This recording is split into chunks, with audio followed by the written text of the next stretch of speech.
God is good, and all the time. I believe all of us have had some misfortune, some hard times in our lives. And probably we have seen our friends coming to visit us, and even to encourage us, even to give us some sweet words that it's not lost, that tomorrow will be better than today. But a different scenario is seen in the first reading. Job is writing. In frustration, the friends are coming out of what he has actually had gone all through life. Everything is over. His properties, his sons, he has nothing. But here his friends comes, 3 of them, and instead of encouraging him, they just tell him it was justified that all these things happened. It was justified that it was supposed to have happened like that. How would you feel when somebody like that come and tell you such words? When you feel down deep your heart the pain. But Job still, even after these friends come to visit him, he still have the faith.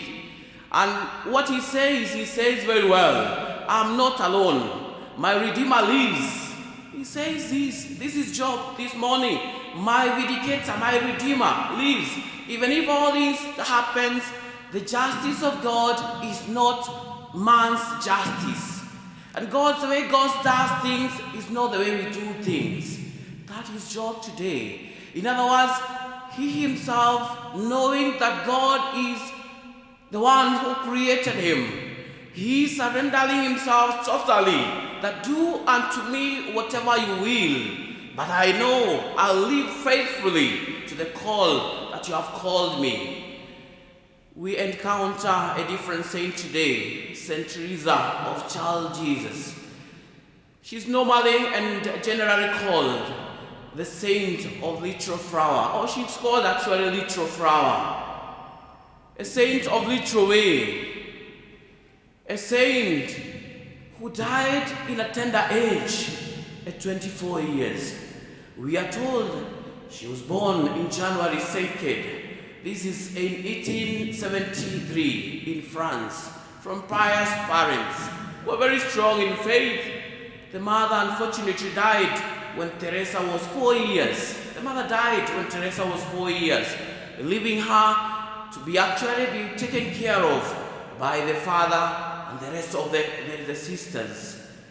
It happens in the year 1886, December, the Christmas day. This girl got an experience, a profound experience that called her to a complete conversion, an intimate union with God. And she felt she had a calling. In 1887, she was trying very much to follow her 2 sisters who had joined the Carmelite order. But the sister, the superior, were hesitant because she was small. It was not allowed for anybody to join any congregation without actually having reached the 21st year. She was very small. And the sister said, no, we cannot accept her. She's small. But in the year 1887, the father and this Teresa had a pilgrimage in Rome. And they had an opportunity to encounter Pope Leo XIII. And this girl, with a lot of courage and determination, when Pope's audience was over, she decided to go and ask Pope, I want to join the Carmelite order. The Pope said very well, my child, do what the superior decides. Do what the superior decides. This is Pope Leo XIII. But after that, we are told that when they went back home, at the age of 15, she joined the Carmelite order. Little as she was, she joined the Little order. She joined the Carmelite. And we are told life was not as usual.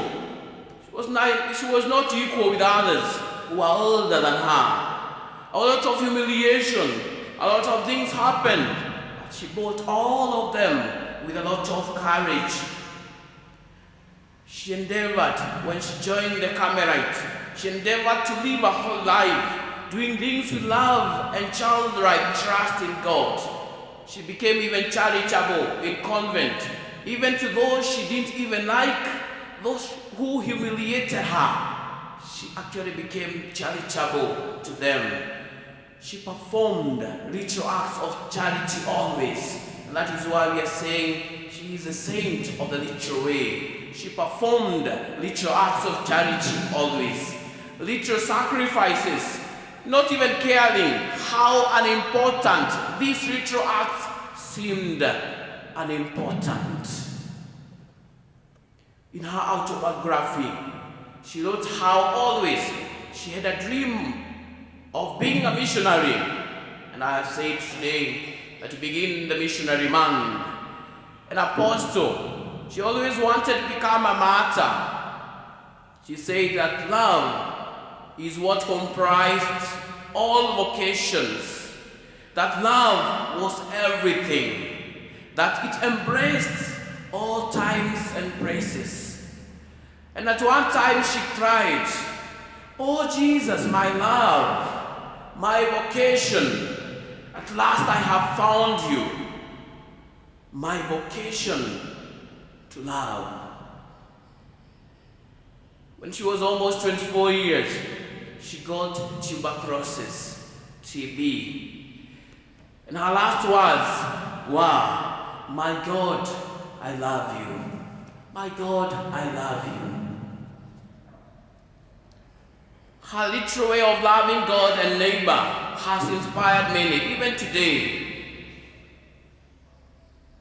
She was proclaimed the Doctor of the Church by John Paul II in 1997. This is 100 years after her death.